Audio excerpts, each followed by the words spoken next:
예, 안녕하세요. 반갑습니다. 황금세상에 오신 것을 환영합니다. 오늘은 2023년 8월 23일 수요일입니다. 자, 어제 뉴욕장 골드 실버, 오늘 아시아장의 골드 실버는 소폭 상승입니다.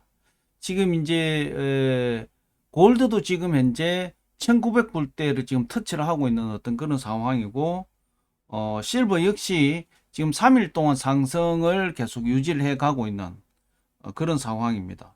어제 아침에 이제 제가 말씀드렸다시피 실버는 23불 중반쯤 가면 수익 실현 매물이 좀 나올 가능성도 있다라고 말씀드렸는데 어제 약간 그런 수익 실현 매물이 좀 나왔습니다. 그러고 나서 오늘 다시 반등의 흐름을 이어가고 있다 이렇게 보셔야 될 것 같습니다. 자, 국제 시세, 국내 시세 오래간만에 한번 체크하고 전체적인 시황을 한번 보도록 하겠습니다. 자, 골드입니다.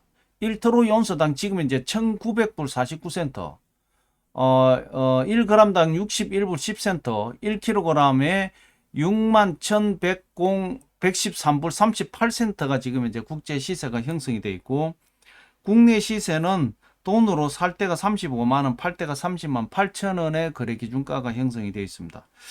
1kg 골드바 소비자 가격은 9,340만 04천원, 9,340만 04천원 소비자 가격이 형성이 되어 있습니다. 자, 실버 보겠습니다. 실버 지금 현재 1트로이 온스당 23불 49센트, 23불 49센트가 지금 현재 국제 시세가 형성이 되어 있고, 국내 시세는 돈으로 살 때가 4,460원, 팔 때가 3,500원의 거래 기준가가 형성이 되어 있습니다. 1kg 실버바 소비자 가격은 122만 7천원, 122만 7천원의 소비자 가격이 형성이 되어 있습니다. 자, 어제 지금 뭐 시장을 봐보면 어제 런던장에서 이제 흐름을 잘 이어가다가 뉴욕장 들어가서 바로 바닥을 한번 쳤죠. 그러고 나서 다시 반등을 해서 오늘 지금 이제 1900불대를 살짝 터치를 하고 올랐었는데, 어제 이제 그 103포인트가 무너졌어요.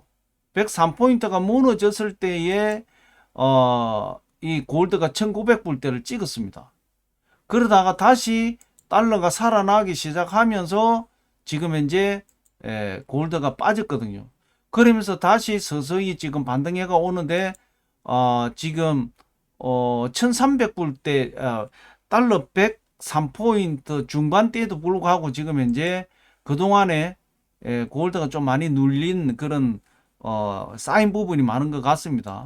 지금 1900불대를 뚫었기 때문에 제가 말씀드렸다시피 103포인트 밑으로 떨어지면 무조건 1900불대 올라옵니다. 그런데 지금 이제 달러가 반등했는데도 불구하고 지금 골드가 1900불대를 치고 올라온 거는 상당히 선방하고 있다 이렇게 봐야 되고, 뭐 전체적으로 봤을 때는 국제 수익률이 조금 빠졌습니다. 국제 수익률이 조금 빠졌고 달러가 등락이 있으면서 좀 유로화가 조금 살아나기 시작하고 있는 것 같습니다. 그래서 골드가 다시 좀 살아나는 그런 부분이다. 선방하고 있다 이렇게 봐야 될 것 같습니다. 자, 어제 미 증시는 혼조입니다. 나스닥만 상승하고 S&P 다우는 하락했습니다. 어제 자산시장은 거의 뭐 혼조였다 이렇게 봐야 될 것 같고요. 아까 보셨다시피 지금 달러 인덱스 103.427입니다. 103포인트 중반에도 불구하고 골드가 1900불대를 뚫고 올라온 것은 상당히 지금 선방하고 있다 이렇게 봐야 될 것 같고, 미국채 수익률이 오늘 한째 4.307입니다. 어제가 4.352였습니다.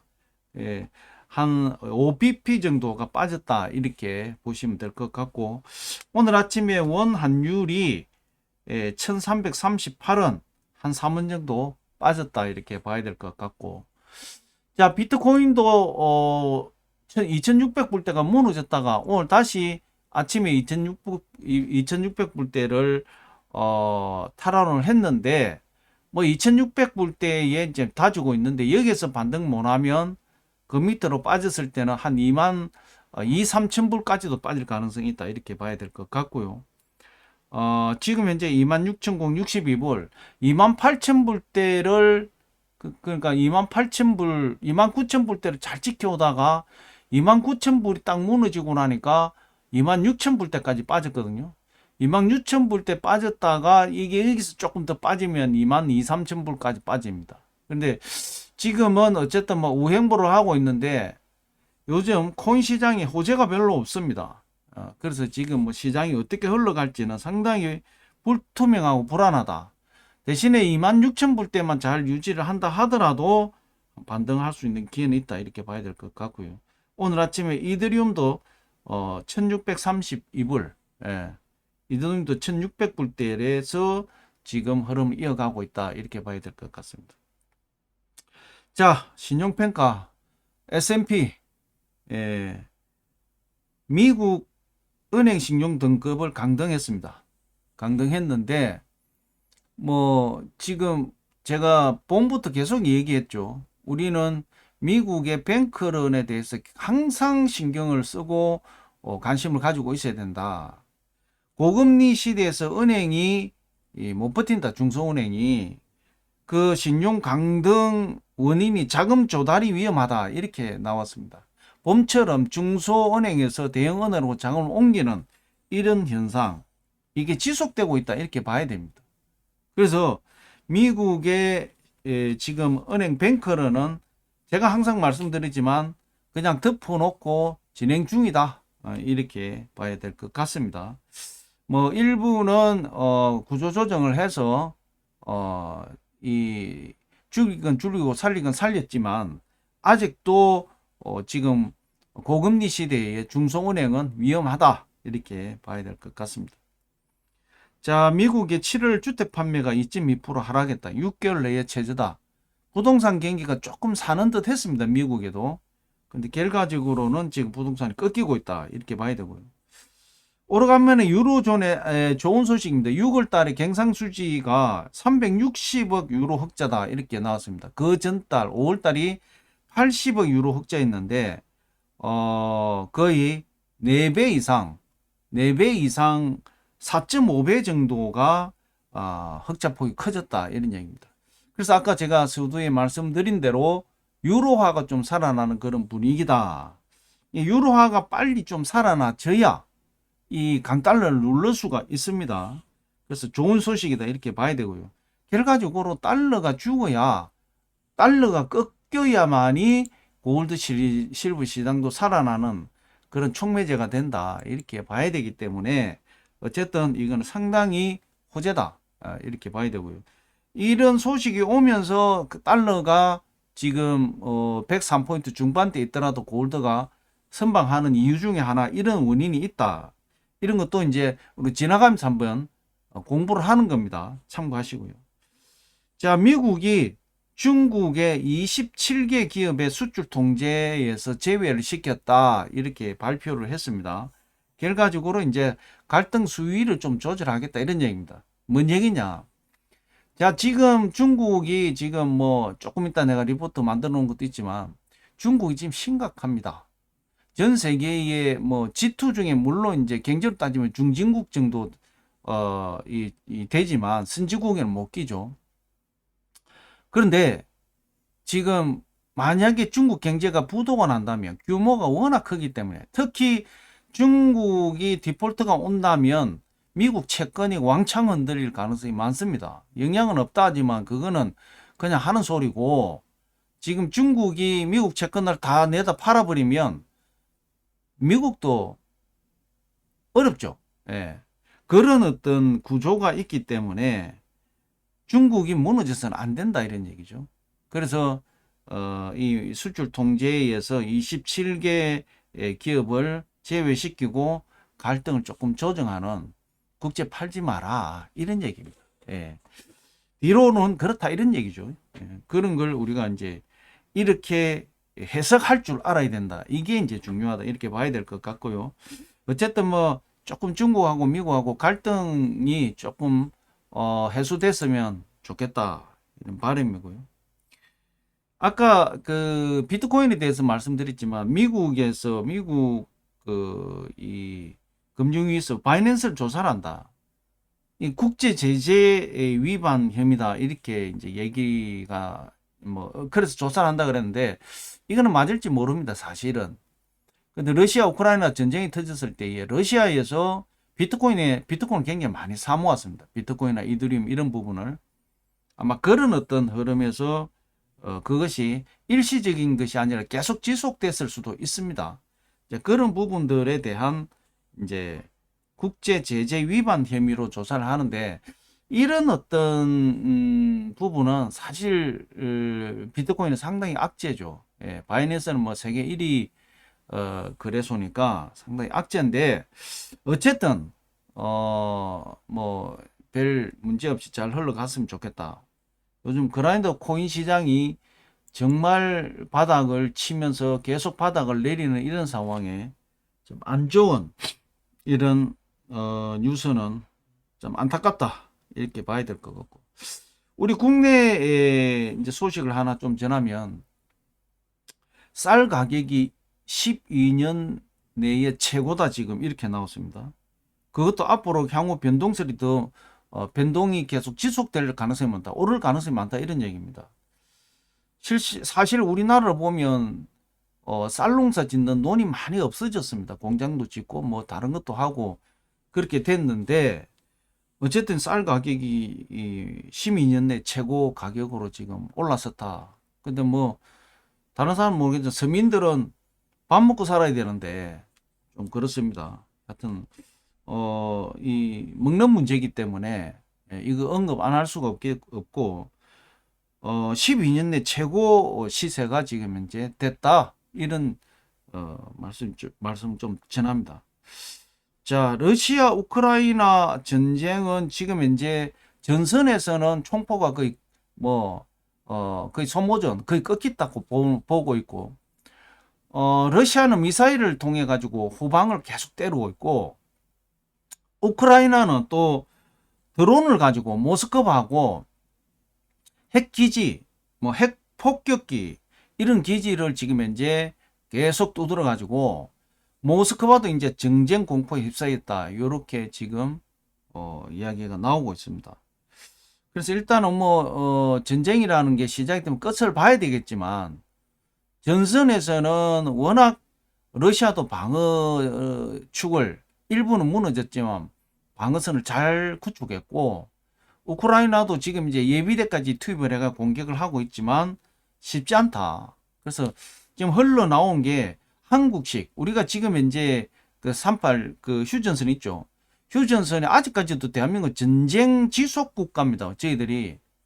그런데 한국식의 휴전선 방식으로 뭐 협상을 하자 이런 얘기가 지금 나오고 있는 것 같은데 그렇게 돼서는 안 되겠죠. 예, 우크라이나가 더 공격해가지고 빨리 국토를 회복하고 마무리가 잘 됐으면 좋겠다.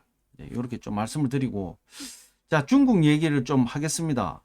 지금 중국 지방 정부 부채가 이제 시한폭탄으로 이제 서서히 올라오는데 결과적으로 부동산 흥다가 파산 이 조정 신청을 했죠. 그 다음에 비위구안도 지금 현재 아마 그런 어떤 내용으로 갈 가능성이 많고요. 지금 중국 지방정부 부채가 6,400조랍니다. 6,400조. 거기에다가 지방정부에서 이 지방정부를 끼고 투자자문사, 이런 어떤 쪽에서 자금이 지금 부동산에 묶인 게 토탈 따지면 부채가 한 2경 정도 된답니다. 2경 정도. 예.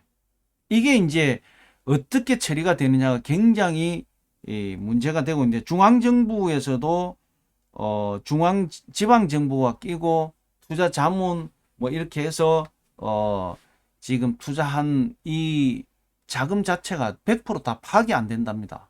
예. 그러니까 아무리 정책을 내도 백약이 무효한 것이 이러한 이 리스크가 잔뜩 있다. 간단하게 뭐 어떤 분이 그렇게 표현을 했더라고요. 일반 성인이 한 15kg를 뛰고 있는데 모래 주머니를 15kg를 쥐고 뛰고 있는데 그것도 15kg 지고 뛰기 엄청 어려운데 이게 부채를 전체적으로 따지면 한 64kg를 지고 달리는 거는 같답니다. 그러니까 더 뭐 경제가 달릴 수 없는 상황이 되겠죠. 진짜 쓰러지겠죠. 그런데 흥다를 봐보면 중국 정부에서 어떻게 하는지가 보인다는 거죠. 흥다 그 상황에 그냥 덮었지 않습니까? 그게 옛날 일본에서 그랬지 않습니까? 지금도 전 세계의 국가 부채가 일본이 뭐 굉장히 크죠. 그 예산의 68% 70%가 이 국가 부채 이거 갚는데 그 제가 앞전 방송에도 뭐 몇 달 전에도 이런 말씀을 드렸는데 일본 예산이 6, 70%가 부채를 변제하고 갚는 쪽에 예산이 쓰인다라고 말씀드렸죠. 그때에 일본이 무너질 때에 우리 한국 IMF 때하고 틀린 것이 뭐냐? 우리 한국은 구조조정을 죽일 거 죽이고 살린 건 살리고 해가지고 빠르게 구조조정을 벗어났는데 일본이 경제 둔화가 오고 지금 뭐 여러 가지 상황이 벌어졌을 때에 무조건 살리고 덮어놓고 끌고 가는 그래서 15kg 지고 가는 게 64kg를 지고 가면서 그걸 30년 동안 지금 끌고 왔다라는 거죠. 그래서 일본이 이번에 강하게 마이너스 정책을 포기를 했지 않습니까? 제로 정책을. 그와 마찬가지로 꼭 일본이 했던 식으로 지금 중국이 답습을 하고 있다. 그렇게 지금 이야기가 나오고 있습니다. 그래서 이 지방정부 부채가 토탈 따지면 한 2경 정도가 된다는데 우리 한국의 예산의 한 7, 8년 예산이 되겠죠. 예. 이런 어떤 상황이기 때문에 중국 경제가 살아나기 힘들다. 그리고 제가 항상 말씀드렸지만 중국 경제는 부동산을 가지고 일으킨 경제이기 때문에 이 부동산 무너지면 다 무너진다. 뭐 지금 중국에 지금 아파트 비어 있는 뭐 지어 가지고 그대로 놔둔다. 1억 4천 채인가? 뭐 어마어마하게. 그다음에 중국이 지금 전기 자동차가 굉장히 많이 이제 뭐 활성화됐지만 사용도 못하는 전기 자동차 그 주차장에 차를 세워놨는데 그 옆에 불이 솟아 올라 주차장에 불이 솟아 올라 가지고 뭐 그 이 미국 가면 비행기 무덤 그게 사막에 비행기 묻어 있는 것처럼 어마어마한 넓은 곳에 전기 자동차가 그대로 방치되어 있는 이런 어떤 이 중국 경제의 이 뒷면이 속속 드러나고 있습니다. 어쨌든 잘 됐으면 좋겠지만 중국 이 경제가 무너지게 되면 전 세계도 상당한 영향 아까도 말씀드렸지만 당장 미국 국채가 엄청나게 흔들린다. 이런 어떤 상황들. 지금 뭐 우리가 당장 봐보면은 4.3포인트 오늘 아침에도 미국 채무율 4.307이지 않습니까? 뭐 3.8, 3.5 이 어떤 흐름에서 거의 4.307은 뭐 2002년 이후에 2004년 뭐 그 20몇 년 전에 이후에 처음 이런 상황이 벌어지는 건 결과적으로는 지금 중국 경제 흔들리기 때문에 중국이 미국 국채를 많이 내다 팔고 있다. 그러면서 결과적으로 미국 국채 문제가 되니까 결과적으로 골드 실버 시장에도 영향을 준다는 거죠. 예. 다 경제는 연결되어 있다 이렇게 봐야 되는 거고 그래서 제가 아까 말씀드린 비트코인도 잘 돼야 된다. 왜? 자금이 다 연결되어 있습니다. 예. 그런 어떤 내용을 이해하시고 오늘 제가 한 두 가지 정도 말씀을 드렸죠. 예. 지금 이제 유로화가 살아나면서 달러가 조금 강세더라도 골드가 상승하는 그런 원인. 그 다음에 지금 국채 수익률이 이렇게 고공하는 것은 중국 영향의 원인. 이런 부분을 우리가 잘 이번 기회에 공부하면서 넘어가야 되겠다. 이렇게 말씀드리고. 자, 2023년 8월 23일 고들 10일 시황 분석 오늘 여기서 조금 마무리 하겠습니다. 너무 길게 했고요. 오늘 뭐 여러 가지 또 짚어야 될 게 많이 있어서 좀 말씀을 드렸고, 어쨌든 미국의 중소은행의 신용 강등, 이 부분은 우리가 예의주시하면서 잘 응대를 해야 된다. 그리고 이런 미국 은행이 흔들리면 당연히 안전자산으로 자금 몰릴 수밖에 없다. 이렇게 봤을 때 오늘 골드 실버가 상승한 원인은 뭐 그런 여러 가지 부분이 있다. 이렇게 봐야 될 것 같습니다. 자, 오늘 골드 실버 시황은 여기서 마무리하고요. 아직까지 낮이 엄청 덥습니다. 엄청 더운데 건강 유의하시면서 오늘도 시원한 하루 보내시기 바라겠습니다. 자, 오늘 여기서 골드 실버 시황 분석 마무리하겠습니다. 감사합니다.